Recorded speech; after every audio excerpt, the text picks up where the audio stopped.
But we used to share, just as kids, we didn't have a lot, so we had 2 boys to bed.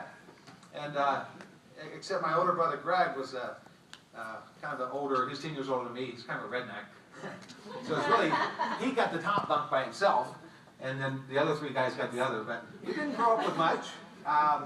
And back in those days, I didn't have a lot, and nobody really had kind of, shared that I could grow up and be something and go someplace. It's kind of cool. When I first went to this first meeting back in, I had a great mom and dad. I love my parents, but they just weren't highly inspirational motivators. And I met this group, and they just kind of shared that you could grow up in America and really become almost who you want to be, and craft your own destiny, so to speak. Not that you're going to get wealthier and that kind of stuff, but you can really create, something bigger than you are. And I had the privilege to be in this industry. Is this shaking me? But I grew up and been in the industry, and I met Jeff Olson back in 1989. And can you hear me still back in the back of the room? Okay, perfect. Thank you very much. By the way, as a side note, let's give Shannon and her team, and those of you also, a major hand.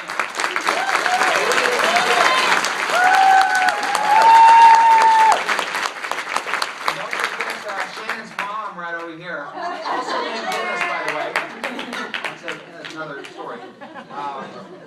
And her family, but glad to have a great job. But I grew up and I met Jeff back in 1989. I got involved in this industry about 5 years before that full time. So I joined the industry by 1980. I was part-time in it, and the industry of owning your own business, a home-based type business, and then I went full-time into it in 1985, 1986, and met Jeff back in 1989. Jeff had come out of the corporate background with TI. He was the top rising manager with TI back at that time, and joined the company I was with. And we've been friends ever since. And we've been separated business-wise for about 10 years. About 4 years, we've talked for about 10 years about rejoining forces and creating something. Now, this is a fabulous industry. For those of you that are guests tonight and have never been involved in this kind of industry, the world's changing. It's no longer a W-2 world, it's a 1099 world. And it's fastly becoming that. It's becoming an extremely global, competitive world. Employment has changed a lot. Your futures have changed for all of us. The ability to work for one company for 40 years and have a gold watch at the end of a retirement package has been gone for a while, not just as a whole. And so if you look at culture, and you look at the United States, and then you look globally, it's a different kind of world. And so you see the rise of the independent person looking for a financial vehicle, whether it's part-time, full-time, or whatever, really to supplement their income or find some, ownership of their life financially. And this industry is a fabulous industry. It's about a 125-year-old industry. In 1886, a company started called California Perfume Company. And this company, now you'll know, 126 years later, as Avon. In 2011, did about $11.4 billion in sales. And you'll see the evolution of this industry started back with the peddlers. If you remember, I don't know how many people are here in the room, but you remember Green Acres, okay? And you remember, what's the guy's name that was driving the... Mr. Haney. Mr. Haney, this is true. I mean, these were good days, right? Green Acres was a good time in America, really, for the kind of cureness of it anyway. But if you look at what that was built, it was just built by, back in the 30s and 40s, people had a relationship with a company, and they represented a company and product, and went out and sold it and made some money. And then this industry evolved into the concept that, well, not only can I invite you to be involved, but you can invite your friends involved. And then we collectively, we can make money. And that's kind of evolved. 1959, some friends started a company in Michigan that this past 2011 did about $10.9 billion, a company called Amway. And then the companies formed and formed and formed, and there's a kind of a pink company that's around in Dallas. And I drive by their office every single day. We have an office right off the Dallas Tollway, and Mary Kay's headquarters is there. Started in 1963 by Mary Kay and a few girlfriends, and they private labeled some skincare and started a product and started selling it in 2011, almost $3 billion in sales. Nobody's posting their 2012 numbers, that's why I'm reflecting on 2011 right now. But I realized professionally that these are, there's about 10 companies in this industry that do over $1 billion a year. I don't know about you, but show of hands, anybody else? That's a pretty good sized company, okay?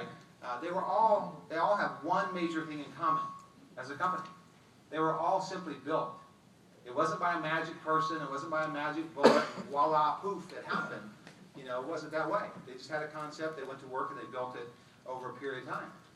Well, about 4+ years ago, Jeff Olson got a call. He's probably regarded as one of the top marketing guys in the country right now, probably like the last 20 years. Wrote a book called The Slide Edge, very, very popular book around the country. And he got a call from a biotech company out of San Antonio. And through the attorneys, they set up a private meeting. And so I'll give you some insights, and this was not known to anybody. There's this biotech company that had been doing some heavy research on this plant called the Nerium plant. And for their purposes, they're developing humanitarian, let me say it that way. They're building pharmaceuticals, drugs for humanitarian causes. That's who they are. And they've been studying this for a long time. At major institutions like, University of Texas at San Antonio, MD Anderson, LSU, Duke. There's a study going on right this moment at Johns Hopkins. It has to do with infancy herpes. That's who this company is. Well, they made a discovery back in the early 2000s that an element of this extract did remarkable things dermally for the skin that could impact the anti-aging world. And so what do biotech groups do? All they do is study and study and study and study. So for 5+ years, all they do is clinical trials on this extract. It's called NAE8. And if you're here for the first time, that's what we're going to talk about a little bit, is a boring extract science. Okay? Well, Jeff meets with this group in a very private room, some attorneys and some of the doctors, and they disclose some science that was happening that they discovered accidentally. As Dr. Robert Newman, who's one of the top researchers in the world in that category. I mean, he ran a major division of MD Anderson Hospital for 24+ years. So, some people when they speak, they're just like really smart. You can tell, right? I mean, it's not me, but that's like Dr. Robert Newman. This guy's brilliant.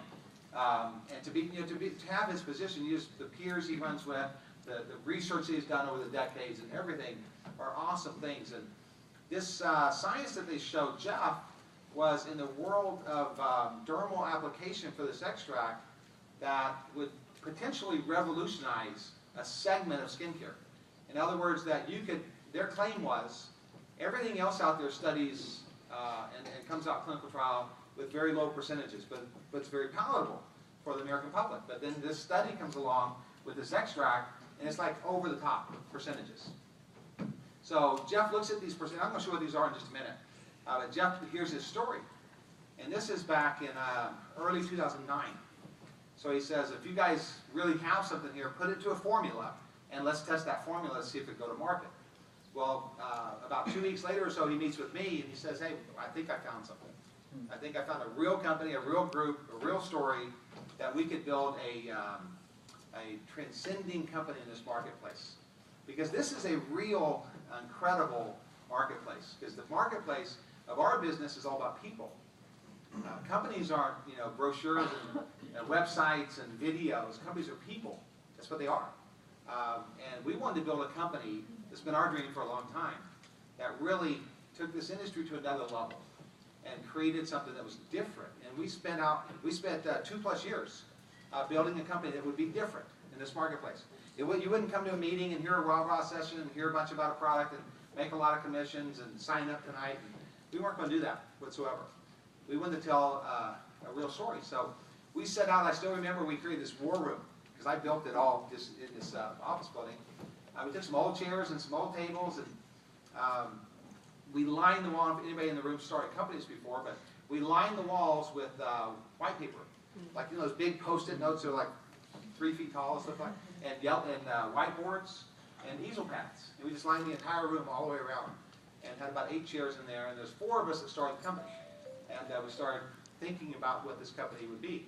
We're now over 100+ employees in just 18 months, to give you an idea what's happened. But we started with about 2 days